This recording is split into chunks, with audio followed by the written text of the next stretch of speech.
L'Italia è un paese in cui il merito non conta, sono più importanti le amicizie e le conoscenze. Con questa affermazione è d'accordo il 69% degli intervistati da Demos per il Gazzettino. Si occupa di valore e di riconoscimento del valore l'osservatorio sul nord-est di oggi e i dati lasciano pochi dubbi. La stragrande maggioranza pensa che conoscenze e amicizie siano più incisive di quanto uno può fare o sa fare. Questo è Sveglia Veneto, il primo podcast dedicato all'informazione vista da nord-est.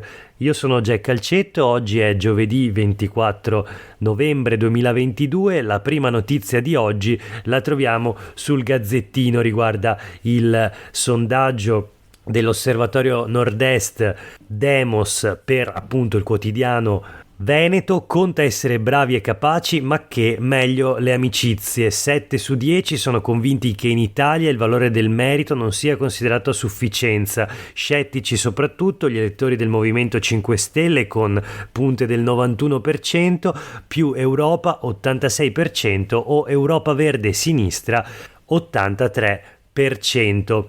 Quindi gli elettori di area progressista sono quelli più convinti che il merito non sia sufficientemente valorizzato, non lo siano le capacità, insomma non conta il curriculum, ma contano le amicizie e le conoscenze.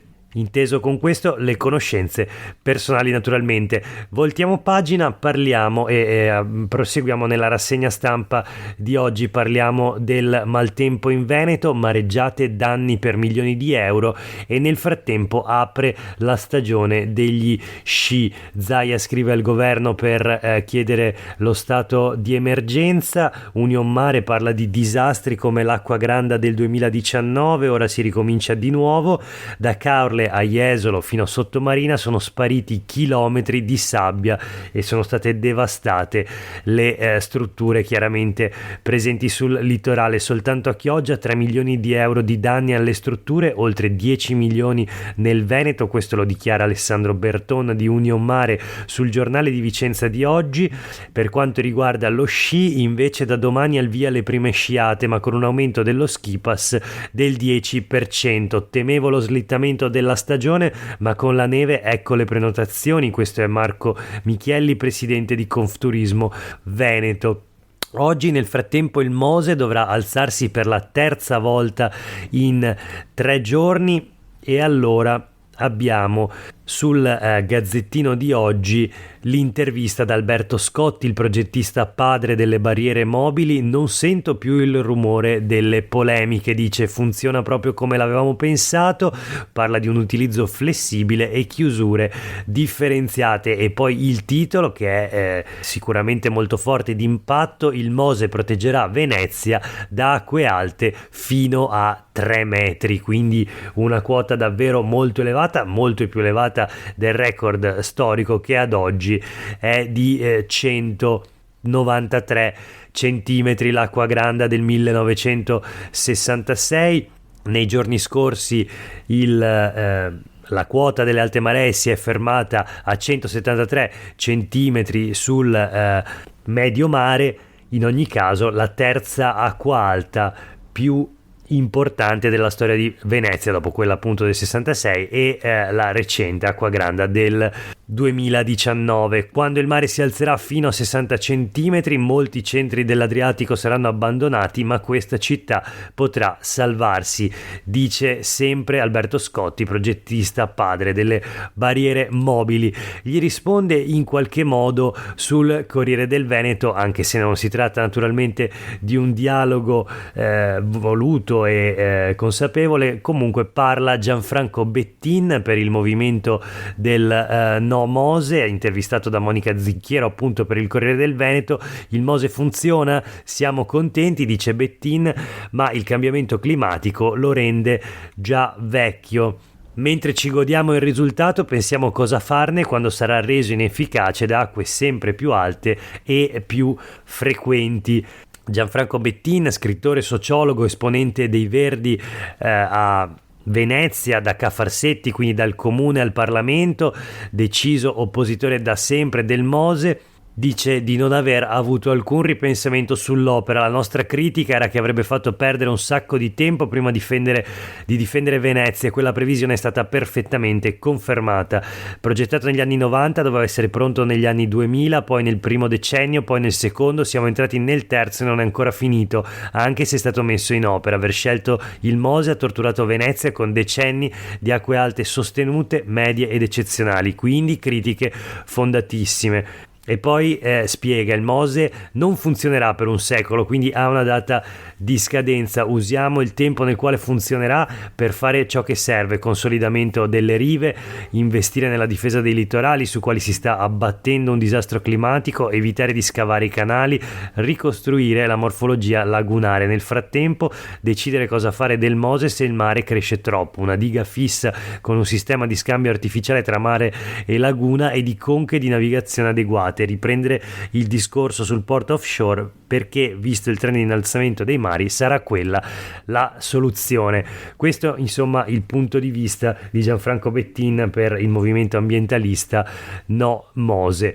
Proseguiamo la rassegna stampa di oggi. Si parlava appunto di sci, apre la stagione dello sci, ma Cortina non apre, sci rimandato al 3 dicembre, poca neve, delusione per gli appassionati e gli impiantisti, salta il primo weekend, precipitazioni scarse, temperature alte, impossibile preparare le piste. Siamo a Cortina d'Ampezzo, qui c'è il dietrofront appunto degli impianti sciistici. L'avvio della stagione viene rinviato di una settimana, venerdì 2, massimo sabato 3 dicembre. La notizia sui quotidiani del gruppo Gedi.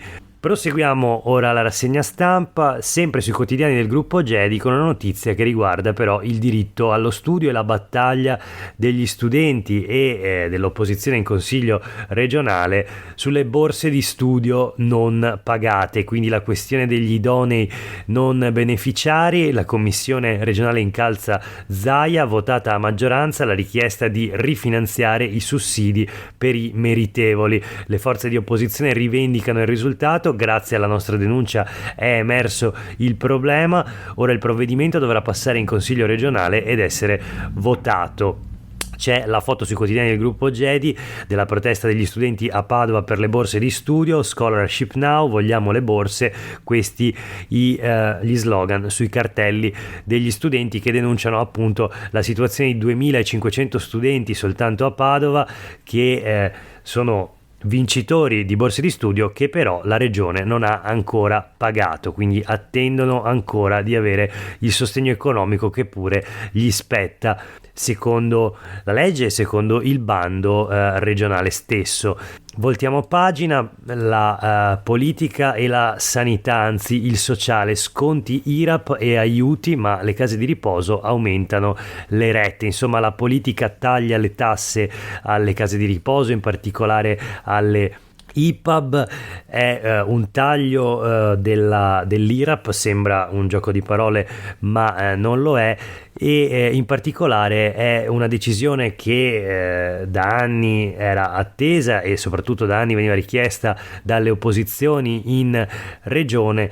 La scelta cioè di fissare allo stesso livello l'IRAP per le case di riposo, le strutture private e quelle pubbliche. Fino a ieri le strutture pubbliche pagavano di più, l'IRAP era più elevata, un'aliquota più alta.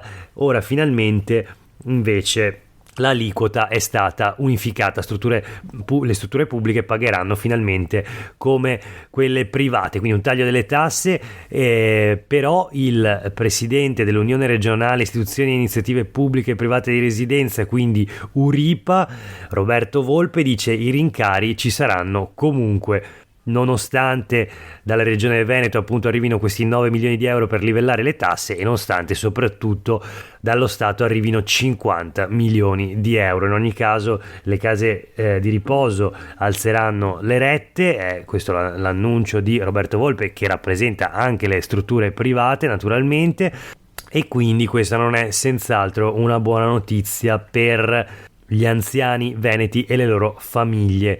Chiudiamo con l'ultima notizia di oggi: Russia, stato terrorista, Variati però si dissocia. La prima pagina del giornale di Vicenza è dedicata a questa notizia: il caso sì del Parlamento europeo alla risoluzione contro il regime di Putin, ma l'ex sindaco di Vicenza, Achille Variati appunto, non partecipa al voto. Il mio cuore è col popolo ucraino, dice, ma bisogna favorire il dialogo.